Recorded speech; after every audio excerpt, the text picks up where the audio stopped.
ఇంకా నేతి చపాతీ అన్ని 50 మెంబర్స్కి 10 మెంబర్స్కి. ఓకే,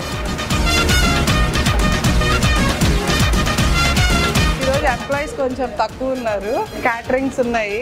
ఇండియన్లో అయితే ఇద్దరు ఉన్నారు కానీ చేపిస్తున్నాం. ఇండియన్లోనే ఐటమ్స్ ఎక్కువ ఉన్నాయి ఈరోజు. చోటా బౌల్ మీద ఏదైనా Mukul papad. Okay, onion salad రాలేదా? రైతా వచ్చిందా? ఓకే, మ్యాంగో పికిల్, గీ అన్నీ వచ్చినాయిగా. ఇంకా రావాల్సింది ఏంటి? Paneer butter masala. Spoons, plates, tissues తీసుకెళ్ళండి. మౌత్ ఫ్రెషనర్ ఉన్నట్టున్నాయిగా. ఈవెంట్ చిన్నదైనా పెద్దదైనా కానివ్వండి, అట్మోస్ట్ కేర్తో ఫుడ్ ప్రిపేర్ చేసి పంపిస్తున్నాం మేము. ఈరోజు క్యాటరింగ్స్ చూసుకుంటే ఈరోజు 10 మెంబర్స్కి క్యాటరింగ్ ఉంది, అలాగే 100 మెంబర్స్కి క్యాటరింగ్ ఉంది, 150 మెంబర్స్కి కూడా ఉంది. చిన్న క్యాటరింగ్ నుంచి పెద్ద క్యాటరింగ్ వరకు దగ్గరుండి చూసుకుంటున్నాం. ఈరోజు కొంచెం ఎంప్లాయీస్ సిక్ అయ్యారు, ఎంప్లాయీస్ సో వాళ్ళు రాలేదు. అయినా కానీ ఆన్ టైం ఈరోజు ఉన్న ఎంప్లాయీసే మార్నింగ్ 6 o'clock నుంచి వర్క్ స్టార్ట్ చేసి మొత్తం అంతా కంప్లీట్ చేసి ఇప్పుడు 11:30 అవుతుంది. అన్ని దగ్గర లొకేషన్లో ఉన్నాయి, అందుకని 11:30కి ఫుడ్ డిస్పాచ్ చేస్తున్నాం ఈరోజు.